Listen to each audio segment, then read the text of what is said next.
انتہائی عزت و تکریم کے لائق بزرگوں، عزیز دوستوں اور بھائیوں، اسلام کی جو بے شمار خوبیاں ہیں ان میں سے ایک اہم خوبی یہ ہے کہ یہ معتدل دین ہے، افراط و تفریط سے بچتا ہے، ہمیشہ درمیانی راہ اختیار کرنے کا حکم ارشاد فرماتا ہے، نہ اس طرف جھکتا ہے نہ اس طرف جھکتا ہے، بلکہ حدیث پاک میں ارشاد فرمایا کہ جو درمیانہ راستہ اختیار کرتا ہے وہ کبھی تنگ نہیں ہوتا۔ انسان کو جو خوبصورت تعلیمات دین اسلام نے دی ہیں ان کی بنیادی اور اہم خوبصورتی یہ ہے کہ اس میں افراط و تفریط نہیں ہے، معتدل درمیانہ اور خوبصورت دین ہے۔ اور اللہ تعالیٰ نے قرآن مجید میں یہ ارشاد بھی فرمایا کہ ہم نے تمہیں امت وسط بنایا ہے، تم درمیانی امت ہو۔ ہمارا یہ مزاج ہوتا ہے کہ ہم کسی بھی طرف بعض اوقات بہت زیادہ جھکاؤ کر لیتے ہیں۔ لازمی بات ہے جب ایک طرف جھکاؤ ہوگا کہ دوسری طرف سے صرف نظر ہو جائے گی، تو مبالغے سے بچنا، معتدل رہنا ہر کام میں بڑا ضروری ہے۔ لیکن اللہ تعالیٰ اگر رزق میں وسعت عطا کرے اور آپ کو اللہ تبارک و تعالیٰ اپنی رحمت اور اپنے فضل سے وسائل عطا کرے تو پھر حکم یہ ہے کہ اسراف نہ کرو، فضول خرچی نہ کرو، معتدل طریقوں کے ساتھ اپنے اخراجات کا تعین کرو۔ لوگوں کا خیال یہ ہوتا ہے کہ کمانا ایک فن ہے، ذرائع آمدن بڑھا لینا ایک کمال ہے، اور مختلف کاروبار کرنا، سائیڈ بزنس کرنا یہ شاید کامیابی کی علامت ہے۔ لیکن دانشور یہ کہتے ہیں، بزرگ یہ کہتے ہیں، بڑے لوگ یہ فرماتے ہیں کہ کمانے سے زیادہ مشکل فن بھی اسے لگانا ہے۔ اصل فن یہ ہے، اصل کمال یہ ہے کہ آپ اپنی ضروریات کا تعین کریں۔ 3 حصوں میں تقسیم کی جا سکتی ہیں ضروریات، ایک بہت ضروری، ایک ضروری اور ایک غیر ضروری۔ بہت ضروری کے بغیر تو گزارا ہی نہیں نا، 2 وقت کا کھانا چاہیے، رہنے کو گھر چاہیے، انسان بیمار ہے تو اسے دوائی چاہیے، یہ بہت ضروری چیزیں، ان کے بغیر گزارا۔ اور کچھ چیزیں صرف ضروری ہوتی ہیں، بہت ضروری نہیں ہوتی۔ مثلا عید آ گئی تو نئے کپڑے چاہیے، کوئی شادی آ گئی تو نیا لباس چاہیے، ضروری ہوتا ہے پر بہت ضروری نہیں ہوتا۔ جب تک انسان جوان ہوتا ہے تو یہ ضروری لگتا ہے، اور جب تھوڑے بال سفید ہونے لگتے ہیں تو پھر یہ ضروری محسوس کہنے تو بچیاں نے لیلا میرے نوے نے ابھی عید پہ ہی تو خریدے تھے۔ تو یہ ضروری ہے، یہ بہت ضروری۔ ایک غیر ضروری ہے بلا وجہ، یعنی کپڑوں کا ڈیزائن بدل گیا ہے، یعنی کپڑے موجود ہیں، الماری بھری ہوئی ہے لیکن پہننے والے نہیں، کئی تقریبات پہ میں نے پہلے بھی پہن لیے، تو یہ غیر ضروری ہے۔ غیر ضروری سے بچنا بڑا ضروری ہے، یہ غیر ضروری سے بچنا بڑا ضروری ہے۔ یاد رکھیے گا کہ ہمارا دین یہ کہتا ہے کہ خواہشات قیامت میں پوری کرنا، وَلَكُمْ فِيهَا مَا تَشْتَهِي أَنفُسُكُمْ، جنت میں تمہیں وہ ملے گا جو تم چاہو گے، تمہیں جنت میں وہ ملے گا جو تم چاہو گے۔ خواہشات قیامت میں پوری کرنا، دنیا میں صرف ضروریات پوری کرو۔ وہ جو اندر تمہارے جنون اٹھتا ہے کہ یہ خواہش بھی پوری ہونی چاہیے، یہ خواہش وہ جنت میں پوری ہوگی، تم کسی چیز کی طلب کرو گے وہ پہلے سے تمہارے لیے تیار ہوگی۔ لیکن یہاں تھوڑا سا معتدل، لیکن اسراف سے بچنا ہے، کنجوس نہیں ہونا، یعنی جہاں لگانے چاہیے وہاں بھی نہ لگانا، یہ کنجوسی ہے، یہ بخل ہے، اس سے دین منع کرتا۔ لیکن بلا وجہ کا اسراف کرنا، دیکھیے قرآن مجید کہتا ہے کلوا واشربوا، کھاؤ پیو، ولا تسرفوا، اسراف نہ کرو، فضول خرچی نہ کرو۔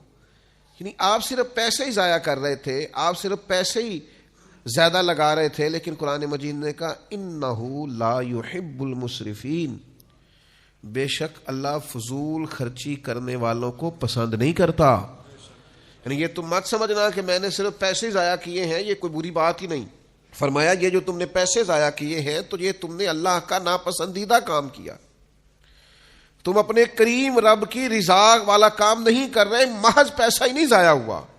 یہ ایک روحانی مسئلہ ہے کہ تمہیں فضول کاموں سے بچنا چاہیے. آپ کے پاس جتنا بھی ہے کیا حرج ہے, بڑی جگہ ہے لگانے والی, آپ اللہ کے راستے میں لگائیں, آپ غریبوں پر خرچ کریں, آپ بیواؤں کی مدد کریں, آپ کسی دین کے کام میں لگا لیں.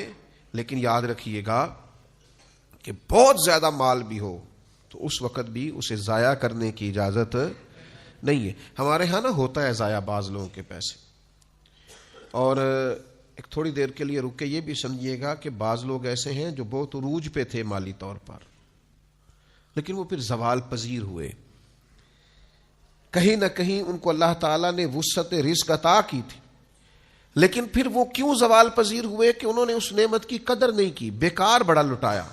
بعد میں وہ شکوے کرتے ہیں, میں نے فلانے کو بھی دیا, میں نے فلاں کو بھی دیا, میں نے فلاں کی مدد بھی کی. تو کئی دفعہ کہنے کو دل کرتا ہے جناب کیوں کیا آپ نے بلا وجہ, فلاں کی شادی پہ میں اتنے دے آیا, کیوں دے آئے آپ نے قدر ہی نہیں کی, اللہ نے آپ کو دیا تھا. آپ کو ضرورت کی جگہ پہ لگانا چاہیے. خرچ اگر کرنا چاہیے تھا تو دیکھنا چاہیے تھا کسی مسکین, یتیم, ضرورت مند کی مدد کرتے. آپ نے بس وہ مجھے فلاں نے بلا لیا اور مجھے اس نے بڑا کہا اور مجھے چودھری مان لیا تو لہذا میں لٹا آیا.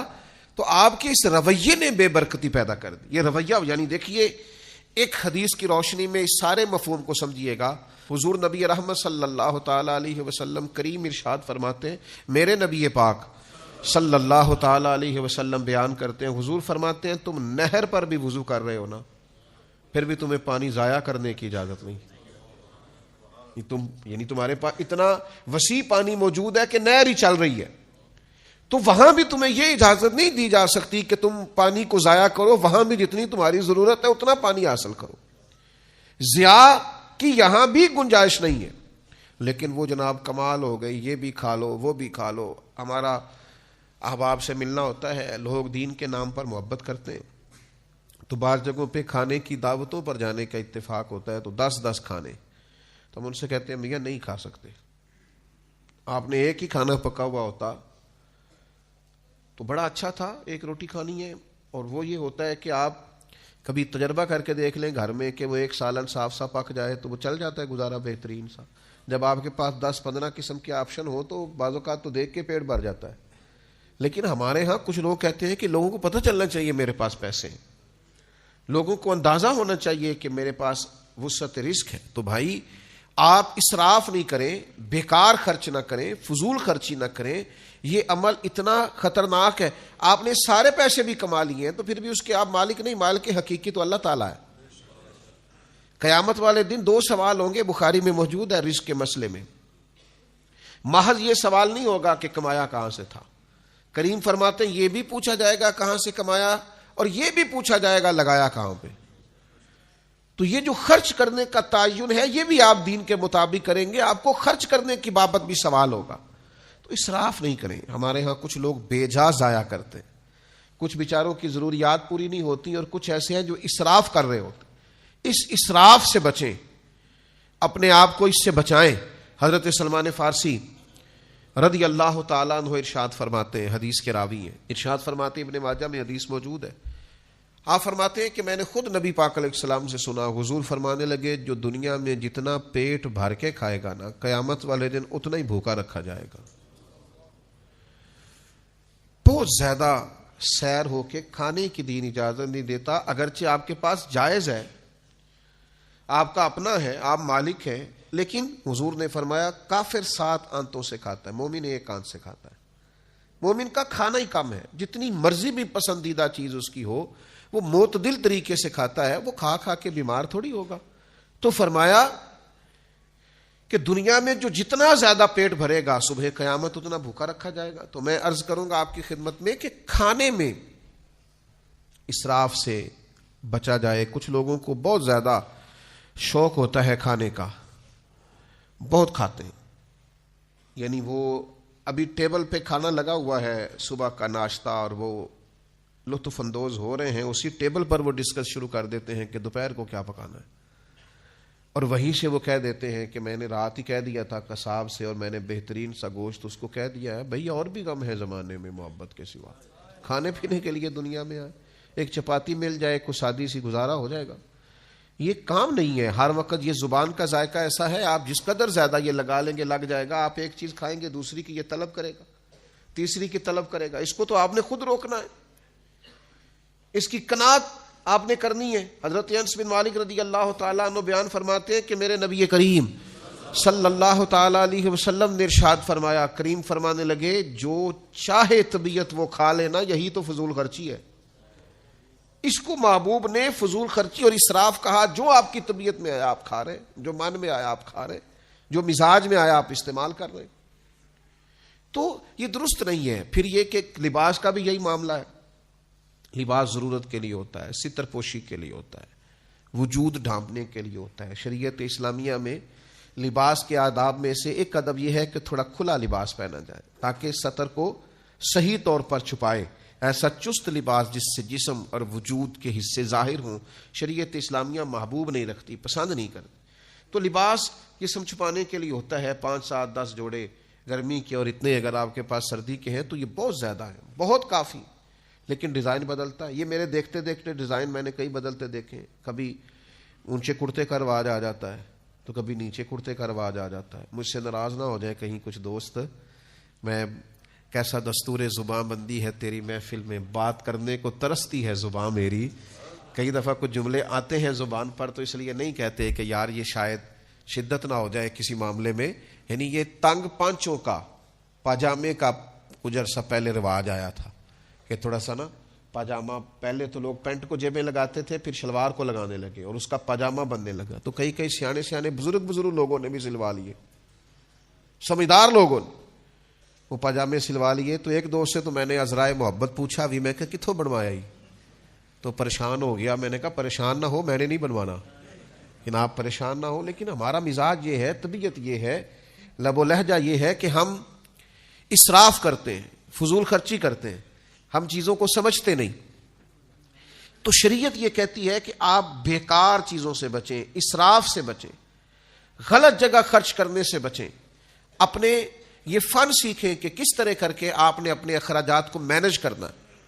وہ لوگ بڑے زبردست ہوتے ہیں جو کفایت شعار ہوتے ہیں, انہوں نے کسی کا قرض نہیں دینا ہوتا, جن کے پاس جتنا آتا ہے اس ترتیب سے انہوں نے مینج کیا ہوا ہوتا ہے. یعنی میری والدہ صاحبہ کو میرے ابا جی کہا کرتے تھے کہ پڑولے چ کنک میں پاتی ہے تے اچار مرتبان چ تو پا دے, تو پھر گرمیاں پرواہ کوئی نہیں, ضرورت کوئی نہیں ہے. تو آپ اسراف سے جس حد تک بچ سکتے ہیں, جس حد تک بچ سکتے ہیں, اپنے آپ کو بچائیں. اور یہ جو لباس آج ہمارا رواج بنا ہے کہ فیشن کا لباس پہننا ہے اور انوکھا سا لباس پہننا ہے اور انفرادی سے کپڑے پہننے ہیں اور ڈیزائن والے کپڑے پہننے ہیں, آپ کو پتہ ہے کتنا سخت حکم صحیح حدیث میں موجود ہے. نبی کریم علیہ الصلوۃ والسلام نے ارشاد فرمایا, جس شخص نے دنیا میں دکھاوے کا لباس پہنا, لوگ مجھے دیکھیں اور مجھ سے میری بہنیں, بیٹیاں, مائیں ناراض نہ ہو جائیں. یہ عورتوں میں بعض اوقات یہ شدت زیادہ پائی جاتی ہے کہ یہ تو میں نے پچھلی تقریب پہ بھی پہنا تھا, اب یہ کہ میں پھر پہنوں. بڑے بھاری بھرکم لباس, بڑے مہنگے لباس شادی بیاہ کی تقریبات میں جو ایک آدھ دفعہ پہنے جا سکتے ہیں اور پھر وہ ساری رقم ضائع ہو جاتی, اور اس سے ضرورت کیا ہوتی ہے کہ تھوڑا نظر آئے. تو کریم کیا فرماتے ہیں, حضور فرمانے لگے کہ جس نے دنیا میں دکھاوے کا لباس پہنا, اللہ قیامت کے دن اسے ذلت کا لباس پہنا دے گا اور رسوا کر دیا جائے گا. آپ عاجزی کا, انکساری کا, دیکھیے حضور سادہ لباس پہنتے, سادہ ہوتا لیکن بڑا ہی صاف ستھرا ہوتا, خوشبوؤں کے حلے آتے, نکھرا ہوا ہوتا. یعنی حضور نے پابند کیا اپنے غلاموں کے کہ جمعے والے دن کوئی بغیر غسل کے مسجد میں نہ آئے. آپ کا لباس اجلا ہو, ستھرا ہو, نکھرا ہو, خوبصورت ہو, لیکن یہ ضروری نہیں ہے کہ وہ بہت مہنگا ہو, اس میں بہت زیادہ وسعت پائی جائے اور بہت زیادہ وہ پیسوں کا ہو. آپ اس میں احتیاط کریں اور رزق کو ضائع ہونے سے بچائیں. حضور علیہ السلام گھر تشریف لائے تو ویسے بھی حضور علیہ السلام کے کاشانہ نور میں یہ پہلے سے طریقہ موجود تھا کہ مہینہ مہینہ تو چولہا ہی نہیں جلتا تھا, بس کھجور پانی پہ گزارا ہو گیا. اور کھانا اتنا ہی کھانا چاہیے جس سے کمر سیدھی ہو, بہت زیادہ کھا کے تو انسان بیمار ہو جاتا ہے. تو کریم گھر تشریف لائے تو ایک روٹی کا ٹکڑا چھوٹا سا کسی کونے میں زمین پہ پڑا تھا. اللہ کے محبوب علیہ السلام نے اسے اٹھا لیا اور پھر فرمایا, عائشہ اس رزق کی قدر کرو, یہ کسی گھر سے ناراض ہو جائے تو لوٹ کے نہیں آیا کرتا. یہ اللہ نے تمہیں دیا ہے, تمہارے گھر میں وسعت آئی ہے. یعنی اس گھر کی بات ہے جہاں مہینہ مہینہ چولہا نہیں جلتا, لیکن اب کس طرح سے رزق ضائع ہوتا ہے, کس طرح سے سرمایہ ضائع ہوتا ہے، کس طرح سے کچرے کے ڈھیر میں چیزیں ملتی ہیں، کس طرح سے ہم اپنی چیزوں کا خیال نہیں کرتے، احتیاط نہیں کرتے. تو جب آپ احتیاط کرتے ہیں، جب آپ کے رویے کے اندر تھوڑا سا اسراف سے بچنا ہوتا ہے، آپ کا طرز زندگی محتاط ہوتا ہے.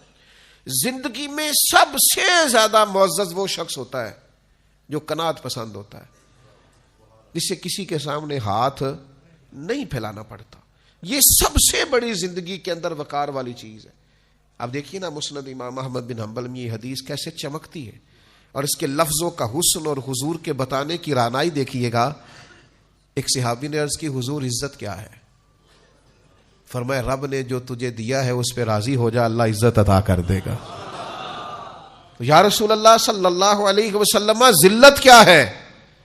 تو محبوب فرمانے لگے لالچ نہ کرنا، ہرس نہ کرنا، کسی کے پیسوں کی طرف نہ دیکھنا، کسی کی جیب پر نظر نہ کرنا، ورنہ تو ذلیل ہو جائے گا. ہرس، ہوس، طمع یہ بندے کو رسوا کر دیتا. اور اللہ نے جو دیا ہے اس پر قناعت اختیار کرنا، اس میں اپنے اخراجات کو مینج کرنا، بغیر ہاتھ پھیلائے کفایت شعاری کے ساتھ اپنے معاملات زندگی کو چلانا، اللہ نے جو دیا ہے اس کے اندر رہ کے اپنا وقت گزارنا، یہ عزت والا معاملہ ہے. ہم شکوہ کر رہے ہوتے ہیں لوگوں کا، فلاں بڑا امیر ہے میرا بھائی پر میری طرف توجہ نہیں کرتا. او میرے بھائی، آپ کو اللہ تعالیٰ نے بڑی نعمتوں سے نوازا ہے، آپ نے دیکھا کہ وہ امیر بھائی کی طرف. فلاں رشتہ دار بڑا آگے نکل گیا، آپ کیوں شکوہ کر رہے ہیں اس کا؟ جو رازق اس کا ہے وہی آپ کا ہے. ہارون رشید حج کر کے آ رہے تھے تو اونٹنی کے دائیں بائیں آگے پیچھے لوگ نعرے لگا رہے ہیں، اور جناب کیا بات ہے، نفس نہ اس سے بڑی تسکین کشید کرتا ہے، بڑا لطف لیتا ہے. تو وہ بڑا خوش تھا اور بڑا راضی تھا. آپ کو پتا ہے ایسے ایسے کرنے میں، جلسوں میں، محفلوں میں بڑا مزہ آتا ہے کہ مطلب لوگ جو ہیں وہ میرے منتظر ہیں اور سینکڑوں لوگ بیٹھے ہیں کہ صاحب آ رہے ہیں. ہارون رشید بڑا خوش ہو رہا تھا. تو ایک ٹیلے پہ، ایک ٹبے پہ حضرت بہلول دانا بیٹھے کچھ چبا رہے تھے ہلکا ہلکا. تو ذرا سا دیکھا ہارون رشید کی طرف تو بڑا معنی خیز سا مسکرائے. تو بعض لوگ بعض اوقات ایسا مسکراتے ہیں کہ ان کی مسکراہٹ میں بڑے معنی اور مفاہیم پنہا ہوتے ہیں. تو پوچھنے کو دل کرتا ہے کہ جناب آپ بڑا مسکرائے، کیا مطلب؟ تو ہارون رشید تھوڑا سا آگے آ کے گھوڑے سے اتر گئے اور حضرت بہلول دانا کی خدمت میں حاضر ہوئے اور کہنے لگے کہ سچ بتائیے کیوں مسکرا رہے تھے؟ حضرت بہلول دانا کپڑے جھاڑ کے کھڑے ہو گئے، کہنے لگے مسکرا اس لیے رہا تھا کہ یہ جو تیرے نعرے لگا رہے ہیں نا، میں نے اپنی آنکھوں سے دیکھا ہے، یہ تجھ سے پہلے کسی اور کے بھی لگاتے تھے، تجھ سے پہلے اوروں کے نعرے لگاتے، میں نے ان سب کو دیکھا ہے، اور مجھے یہ بھی امید ہے کہ یہ تیرے بعد بھی کسی کے نعرے. تو کس بات پہ خوش ہو رہا ہے؟ یہ تو تلک الایام نداولها بین الناس، اللہ لوگوں کے دن پھیر دیتا ہے، بدل دیتا ہے دنوں کو. تو یہ جو آج تیرے نعرے لگ رہے ہیں یہ کل کسی اور کے بھی لگیں گے. تو ہارون رشید کو بڑا اثر ہوا بات کا، سیاںا بندہ تھا اور بات سمجھ جانا بھی بڑا کمال ہوتا ہے. وہ بات کو سمجھ گیا تو حضرت بہلول دانا کے پاس چند گھڑیاں بیٹھ گیا. تو پھر جو مزاج ہوتا ہے بڑے لوگوں کا، اسی مزاج میں وہ گفتگو کرنے لگا. کہنے لگا مجھے کسی نے بتایا تھا آپ پہ تھوڑا سا قرض ہے، تو میرے لیے کوئی حکم ہوا تو مجھے بتائیے گا. تو حضرت بہلول دانا پھر مسکرائے. کہا آپ کیوں مسکرائے ہیں؟ تو کہنے لگے ایک بات تو بتا، تیرا رب کون ہے؟ تیرا رب کون ہے؟ ہارون رشید کہنے لگے اللہ. تو فرمایا میرا کون ہے؟ کہا اللہ. تو پھر کپڑے جھاڑے اور بڑی ہی بے نیازی کے ساتھ ٹیلے سے نیچے اترے. کہنے لگے جا اپنا کام کر. یہ تو نہیں نہ ہو سکتا کہ اللہ ہارون رشید کو تو دیتا جائے اور بہلول دانا کو بھول ہی جائے. میرے رب کو پتا ہے کسے کیا چاہیے، لہٰذا میرے مالک نے جو دیا ہے اس پر راضی ہوں.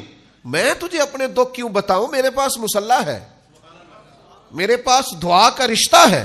آج شام دنیا سوئے گی تو ساون کی کالی راتوں میں جب بوندا باندی ہوتی ہے، وہ راتوں کو اٹھ اٹھ روتے ہیں جب خلقت ساری سوتی ہے.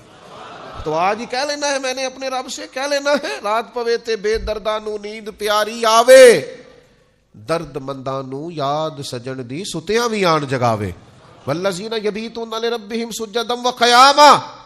رب کے بندے راتیں مصلے پہ گزارتے ہیں سجدے کرتے ہوئے اور قیام کرتے ہوئے. اور حضور نے فرمایا ہے، یہ ترمذی میں موجود ہے، اللہ کے محبوب فرماتے ہیں دنیا داروں کو دکھ نہ بتانا، اللہ تمہیں کبھی غنی نہیں کرے گا. بالکل لوگوں کو نہ بتانا یہ مجبوری ہے، یہ آزمائش ہے. اس لیے کہ وہ تیرے ساتھ چلے، رو کے درد سے، اج سے، مالداروں اور دنیا داروں کو دکھ نہ بتانا، دکھ اپنے رب کریم کے حضور عرض کرنا، جلدی کرے یا دیر سے کرے تمہیں لوگوں سے بے نیاز کر دے گا، تمہیں لوگوں کی ضرورت نہیں رہے گی، مالک اپنے خزانوں سے عطا کرے گا۔ تو ایک تو اسراف نہ کریں، فضول خرچی نہ کریں جو اللہ نے دیا ہے۔ شیخ یحییٰ بن معین حضرت عبداللہ ابن مسعود رضی اللہ تعالیٰ عنہ صحابی رسول ہیں اور قرآن مجید کے بڑے زبردست عالم ہیں، ان کا ایک قول نقل کرتے ہیں، بڑا زبردست ہے، اس کو آپ نے یاد رکھنا۔ حضرت عبداللہ ابن مسعود رضی اللہ تعالیٰ عنہ فرماتے ہیں کہ ایک دفعہ زندگی میں ترقی کا موقع اللہ تعالیٰ ہر شخص کو عطا کرتا ہے، اس کے رزق میں وسعت پیدا کرتا ہے، اس کو آگے بڑھنے کا موقع عطا کرتا ہے، اور ہر شخص کے لیے۔ کچھ لوگ اس موقع سے نفع اٹھاتے ہیں، فائدہ اٹھاتے ہیں، اپنے رب کی اس رحمت کی طرف بڑھتے ہیں، کچھ ضائع کر دیتے ہیں، مال آیا ضائع کر دیا، بیکار لٹا دیا، ادھر ادھر ضائع کر دیا، انہوں نے چیزوں کو سمجھا ہی نہیں، غور ہی نہیں کیا۔ اور کچھ لوگ بڑے سمجھدار ہوتے ہیں، وہ اپنے ان احوال سے، چیزوں سے سیکھتے ہیں، سمجھتے ہیں، غور کرتے ہیں۔ یعنی پورے علاقے میں قحط آیا تھا اور سمجھدار لوگ بتا رہے تھے کہ یہ قحط بڑھتا جا رہا ہے، حالات پتہ نہیں کس طرح کے ہوں گے، لیکن باقی سب نے غور نہیں کیا۔ جناب یوسف علیہ السلام سمجھ گئے، انہوں نے گندم جمع کر لی، اور آپ قرآن مجید میں سورہ یوسف کو کھول کر کے دیکھیے، آپ حیران ہوں گے کہ اتنی گندم انہوں نے جمع کی اور اس خوبصورتی سے جمع کی کہ نہ صرف یہ کہ ان کے اپنے مصر کے علاقے کی ضروریات پوری ہوئی، بلکہ باہر سے بھی لوگ آئے، اور اسی موقع پر وہ بھائی بھی آئے۔ حضرت یوسف نے نا، بھائی بڑے پیارے ہوتے ہیں، میں نے پہلے بھی عرض کیا تھا، بندہ اپنی فیملی کے اندر اور اپنے بال بچوں کے اندر بھائیوں کی غیبتیں شیبتیں دو چار کر بیٹھتا ہے تو وہ بچے پکے ہو جاتے ہیں کہ ہمارا چاچا بندہ ٹھیک نہیں، یہ آپ اپنے بچوں کو مطمئن کرتے ہیں۔ تو جناب یوسف کے بھائی بھی اس موقع پر آئے تو اندر طلب تو تھی نا، یہ سارا بچپن ایک دیہات میں وہ بھی ماحول ہوتا ہے کہ تو میرے بھائی نو کچھ کیا ہے، اتنی تیری جرت، پتہ نہیں اس دنیا میں کیا ظلم ہے کہ جس بھائی کی خاطر لوگ اسلحہ اٹھاتے ہیں کہ تو میرے بھائی نو کچھ کیا ہے، پھر چند پیسوں کے لیے اسی بھائی پر اسلحہ اٹھا لیتے ہیں۔ کیا اس دولت کے اندر طوفان ہے اور کس قسم کے مسائل ہیں۔ تو جناب یوسف نے بھی چوکیاں لگوا دی تھی، چاروں جانب لوگ کھڑے کر دیے تھے، فوج تھی، پولیس تھی، لوگ تعینات تھے۔ فرمایا جو بندہ بھی گندم لینے آئے پہلے پوچھو کیا لینے آیا ہے، پھر پوچھو کیا لے کے آیا ہے، سونا لے کے آیا ہے، چاندی لے کے آیا ہے، کیش لے کے آیا ہے، پہلے پوچھ لو پھر اندر لانا، پھر ہم اس ترتیب سے لوگوں کو گندم بیچیں گے۔ سب کے بارے میں کہا، لیکن کنعان سے بھائیوں نے آنا تھا نا،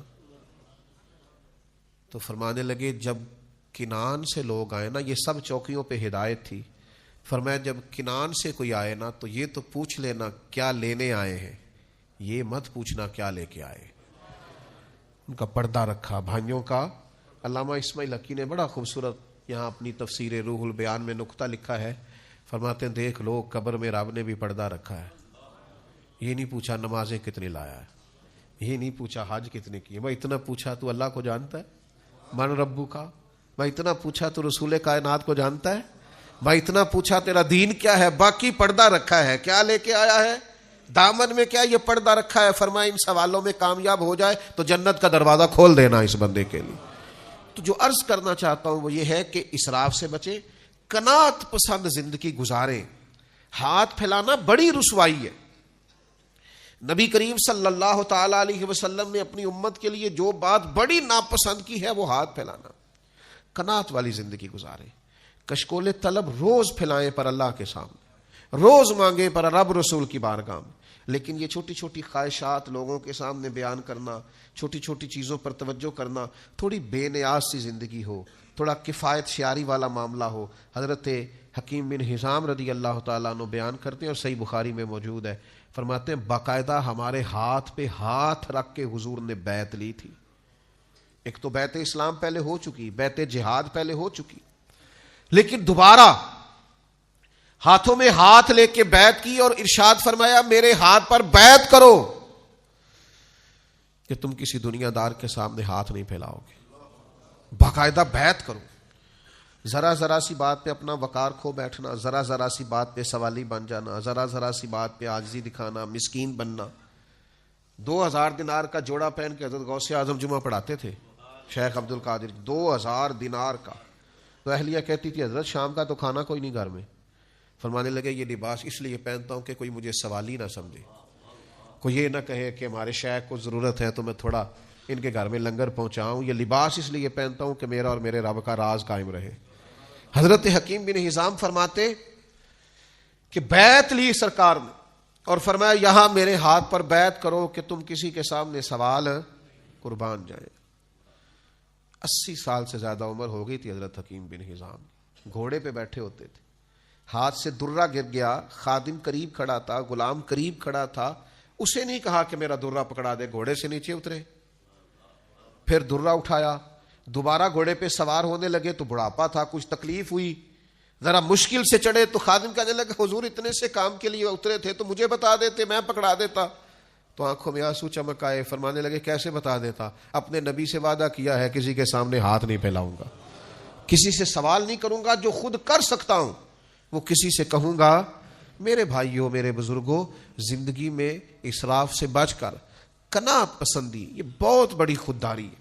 آپ وزادار ہو اس میں بڑا کمال ہے, آپ کے لب و لہجے میں استغنا ہو, لاپرواہی ہو, یہ بہت بڑی نعمت. یعنی صحابہ آئے ہجرت کر کے مکہ مکرمہ سے مدینہ طیبہ تو سب کو حضور نے بھائی بھائی بنایا, اور اتنی بڑی مثال پورے عالم انسانیت بھی گئی کہ لوگوں نے اپنے چلتے کاروبار بھی آدھے کر کے اپنے بھائیوں کو دے دیے.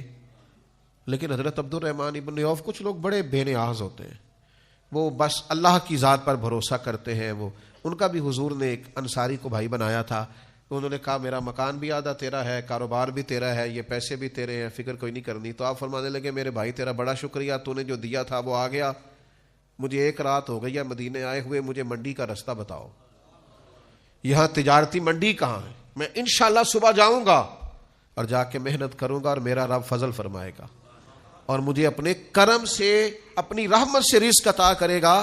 میری خواہش یہ ہے کہ مجھے اللہ دے اور میں تیرے ساتھ بھی کوئی خدمت کرنے والا بنوں. تو قوت بازو پر وہ ہمارے نوجوان اللہ فضل کرے. میرا تو چھوٹا سا تجربہ یہی ہے, میں جس سے پوچھتا ہوں آپ کیا کرتے ہیں, کہتے ہیں میں نے کاغذ جمع کرائے ہیں, باہر جانا ہے. تو بھائی جب باہر جائیں گے تو چلے جانا, ابھی تو یہاں ہے نا, یہاں تو کچھ کریں. ایک ہی پیشہ برا ہے کسی کے سامنے ہاتھ پھیلانا, باقی جو ریڑھی لگاتا ہے بڑا عزت والا آدمی, جو صبح جھاڑو دے کے رزق کماتا ہے اس کی بڑی بات ہے. اور اقبال کہتے ہیں غیرت ہے بڑی چیز جہانے تگ و دو میں, پہناتی ہے یہ فقر کو تاج سر دارا, اور گردن کو جھکا دیتا ہے خیرات کا پتھر, جہاں میں مانگنے والوں کے سر کبھی اونچے نہیں ہوتے. میرے عزیز آپ یہاں ہیں تو محنت کریں, اپنی مٹی پہ چلنے کا سلیقہ سیکھو. سنگ مرمر پہ چلو گے تو پھسل جاؤ گے. محنت, جد و جہد, کاوش, کوشش. ہم نے سرکاری اسکول میں تعلیم پائی ہے, ایسے دوست بھی کلاس فیلو بھی ہم نے رکھے ہیں جو 3 مہینے کی چھٹیوں میں مزدوری کرنے لگ جاتے تھے. کہتے تھے ابا جی اتنا بوجھ نہیں اٹھا سکتے, ان سے فیس لینے کو دل نہیں چاہتا, تو کوشش کرتے ہیں کہ چلو کوئی یہ 3 مہینے ہیں تو کوئی مزدوری کر لیں, پارٹ ٹائم شام کو کوئی کام کر لیں. زیادہ تعلیم ان لوگوں نے حاصل کی ہے جو آدھی قیمت میں اردو بازار سے کتابیں لیتے تھے, اور پھر جب پڑھ لیتے تھے تو پھر وہ بیچ دیتے تھے کہ ہمیں اگلے سال کی کتابیں بھی خریدنی ہے. لیکن کفایت شعار تھے, محنتی تھے, جد و جہد کا جذبہ رکھتے تھے. یہ بڑا عجیب دور آیا ہے جب لوگوں کو دعوتیں کھانے کا شوق ہے. آج تجھے پالٹی ڈالیں گے تو کل پرسوں کو کہیں گے, تو ترسوں اس کو کہیں گے. تو یہ مزاج آپ کو آہستہ آہستہ کمزور کر دے گا, ذہنی طور پر بھی, قلبی طور پر بھی, اخلاقی طور پر بھی. وہ لوگ بڑے حسین تھے. یہ یہاں ایک بڑے امیر باپ کا بیٹا بچہ پڑھنے آ گیا تو گھر میں بڑے شکوے کرتا تھا وہ کہ جناب آپ مجھے خرچہ نہیں دیتے. تو میں نے اسے ایک دن مزدور دکھائے کام کرتے ہوئے. وہ دوپہر کو روٹی لاتے ہیں نا اپنے گھر سے, صبح لے آتے, تو وہ دوپہر کو سارا سالن پونے کو لگ جاتا ہے, اچار بھی. تو پھر وہ جیسے ہاتھ دھوتے اور خود سے وہ کپڑا بچھا کے بیٹھتے, اور وہ ایک سادی روٹی کھا کے جب آسمان کی طرف دیکھتے ہیں تو دعا چاہے انہیں صحیح پڑھنی نہ بھی آئے تو ان کے چہرے کا رنگ بتاتا ہے کہ رواں رواں اپنے رب کا شکر ادا کر رہا. تو یہ زندگی معنی خیز ہے, یہ با کمال زندگی ہے. تو اپنے اندر اس خوبصورتی کو لائیے, اس حسن کو پیدا کیجئے, جذبہ محنت لائیے, جو اللہ نے دیا ہے اس میں سے اپنے آپ کو مینج کیجئے. کہیں بھی کسی بھی مقام پر فضول خرچی سے, اسراف سے, تبذیر سے اپنے آپ کو بچائیے. ولا تسرفوا, فضول خرچی نہ کرو, انہ لا یحب المسرفین, اللہ تعالی فضول خرچ کرنے والوں سے محبت نہیں کرتا. قناعت کے ساتھ اپنی زندگی کو مینج کیجیے. اللہ تعالیٰ